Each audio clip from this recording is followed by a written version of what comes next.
கலை astro channel நேயர்கள் அனைவருக்கும் வணக்கம். இப்ப 2025ஆம் ஆண்டு மார்ச் மாதத்துக்கான ராசி பலன்கள் மேஷ ராசிக்கு எப்படி இருக்குங்கிறத இப்ப பார்ப்போம். மேஷ ராசி நேயர்களே, உங்களுடைய ராசி அதிபதியான ராசிக்கு 3ஆம் இடத்துல இருக்கிறார். அதே நேரத்துல 3ஆம் இடத்து அதிபதி பாத்தீங்கன்னா ராசிக்கு 12ல மறைந்து இருக்கிறாரு. அதே நேரத்துல அவர் நீச்சமாகி வக்ரமாகவும் இருக்கிறார். இதனால புதன் பாத்தீங்கன்னா ராஜயோகம் பெறுகிறார். இந்த ராஜயோகத்தினுடைய அடிப்படையிலும் அதே நேரத்துல உங்களுடைய ராசி அதிபதி 3ஆம் இடத்துல இருக்கிறதுனால நீங்க செய்கின்ற எல்லா காரியத்திலும் பாத்தீங்கன்னா வெற்றிகள் என்பது நிச்சயம் கிடைக்கும். இந்த வெற்றிகளானது ஆரம்பத்துல என்னன்னா மெதுவாக கிடைப்பது போல் இருக்கும். ஆனால் நிச்சயம் வெற்றிகள் என்பது உங்களுக்கு கிடைக்கும். அரசு வழி காரியங்கள்ல பாத்தீங்கன்னா அனுகூலங்கள் உங்களுக்கு கிடைக்கும். இளைய சகோதரனுடைய ஆதரவு என்பது உங்களுக்கு கிடைக்கும். நண்பர்களும் பாத்தீங்கன்னா எதிர்பார்த்த நேரத்தில் உங்களுக்கு உதவி செய்வார்கள். உங்களுடைய ராசிக்கு விரயஸ்தான அதிபதியான குருவும் தனஸ்தான அதிபதியான சுக்கிரனும் பாத்தீங்கன்னா பரிவர்த்தனை யோகம் பெற்றிருக்கிறார். அதே நேரத்தில் இந்த சுக்கிரன் பாத்தீங்கன்னா உச்சமாய் வக்ரமாக இருக்கிறார்.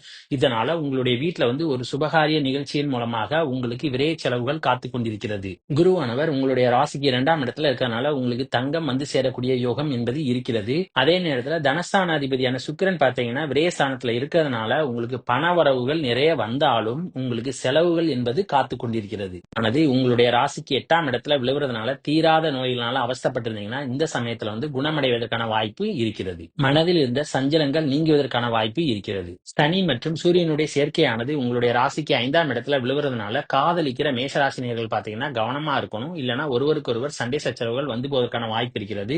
அதே நேரத்துல பிள்ளைகளுடைய வளர்ப்புல கவனமா இருக்கணும். பிள்ளைகளுக்கும் உங்களுக்கும் பாத்தீங்கன்னா மன கருத்து வேறுபாடுகள் போவதற்கான வாய்ப்பு இருக்கிறது. ஆரம்ப கல்வி படிக்கிற மாணவ மாணவிகள் பாத்தீங்கன்னா படிப்புல பெரிதாக ஆர்வம் காட்ட மாட்டாங்க. அதனால கவனம் செலுத்துவது நல்லது. உங்களுடைய ராசிக்கு 7ஆம் இடத்து அதிபதியான சுக்கிரன் பாத்தீங்கன்னா உச்சமாய் வக்ரமாக 12ஆம் இடத்துல இருக்கிறார். இதனால கணவன் மனைவிக்கிடையே பாத்தீங்கன்னா சண்டை சச்சரவுகள் போவதற்கான வாய்ப்பு இருக்கிறது.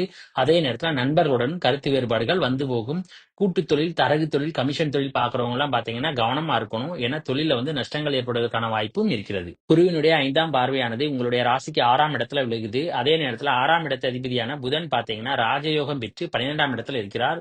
அதே நேரம் இந்த ராஜயோகம் பெற்றுள்ள புதன் பாத்தீங்கன்னா அவர் 6ஆம் இடத்தை வேற பார்க்கிறார். நிச்சயம் கடன் வாங்கக்கூடிய சூழல் என்பது உங்களுக்கு ஏற்படும். வேலை பார்க்கும் இடங்கள்ல பாத்தீங்கன்னா நல்ல முன்னேற்றமான சூழ்நிலை என்பது இருக்கும். மேலதிகாரிகள் உங்களுக்கும் பாத்தீங்கன்னா பெரிதான அளவுக்கு கருத்து வேறுபாடுகள் என்பது போகாது. உங்களை சுற்றி இருக்கும் எதிரிகளுடைய பலம் பாத்தீங்கன்னா தற்போது குறைவாக இருக்கும். குருவானவர் உங்களுடைய ராசிக்கு 10ஆம் இடத்தை பார்க்கிறார். இதனால வேலை பார்க்கும் இடங்கள்ல பாத்தீங்கன்னா உங்களுக்கு பதவி உயர்வு அல்லது ப்ரொமோஷன் கிடைப்பதற்கான வாய்ப்பு இருக்கிறது. அதே நேரம் 10ஆம் இடத்து அதிபதியான சனி பாத்தீங்கன்னா சூரியனோட சேர்ந்து 11ஆம் இடத்துல இருக்கிறார். இதனால அரசு சம்பந்தமான காரியங்கள்ல ஏதாவது நீங்க எக்ஸாம் எழுதியிருந்தீங்கன்னா நிச்சயம் வெற்றிகள் கிடைப்பதற்கான வாய்ப்பு இருக்கிறது. சுக்கிரனானவர் 12ஆம் இடத்துல உச்சமாகி வக்ரமாக இருக்கிறார். இதனால நிம்மதியான உறக்கம் என்பது இந்த சமயத்தில் இருக்காது. சொந்த தொழில் பார்க்கிறவங்க பாத்தீங்கன்னா இந்த சமயத்துல புதிதாக விரிவாக்கம் செய்யாமல் இருப்பது நல்லது. 6ஆம் இடத்து அதிபதியான புதன் பாத்தீங்கன்னா ராசிக்கு 12ல இருக்கிறதுனால பாதங்கள்ல பாத்தீங்கன்னா சின்ன சின்ன தொந்தரவுகள் என்பது சிறிதாக போவதற்கான வாய்ப்பு இருக்கிறது. உயர்கல்வி படிக்கிற மாணவ மாணவிகள் பாத்தீங்கன்னா பெரிதான அளவுக்கு பாதிப்பு என்பது இருக்காது. சனியினுடைய பார்வையானது உங்களுடைய ராசியின் மேல விழுவதனால உங்களுடைய பெயர் புகழ்ல பாத்தீங்கன்னா சிறிது களங்கம் ஏற்படுவதற்கான வாய்ப்பு இருக்கிறது. சனியினுடைய 10ஆம் பார்வையானது உங்களுடைய ராசிக்கு 8ல விழுவதனால அதிக அளவு வீண் செலவுகள் ஏற்படுவதற்கு வாய்ப்பு இருக்கிறது. குருவானவர் உங்களுடைய ராசிக்கு 2ஆம் இடத்துல இருக்கிறதுனால திருமணத்தை எதிர்பார்த்து காத்து கொண்டிருந்தவர்களுக்கு திருமண யோகம் என்பது இந்த மாதத்தில் இருக்கிறது. சனி மற்றும் சூரியனானவர் உங்களுடைய ராசிக்கு 11ஆம் இடத்துல இருக்கிறதுனால தந்தையாரின் மூலமாக உங்களுக்கு லாபங்கள் கிடைப்பதற்கு வாய்ப்பு இருக்கிறது. கேதுவினுடைய பார்வையானது உங்களுடைய ராசிக்கு 4ஆம் இடத்துல விழுவதனால உங்களுடைய உடல் ஆரோக்கியத்தில் கொஞ்சம் கவனமா இருக்கணும். அதே நேரத்தில் தாயாரினுடைய உடல் ஆரோக்கியத்திலும் கவனமாக இருக்க வேண்டும். உங்களுடைய ராசிக்கு 7ஆம் இடத்து அதிபதியான சுக்கிரன் பாத்தீங்கன்னா 12ல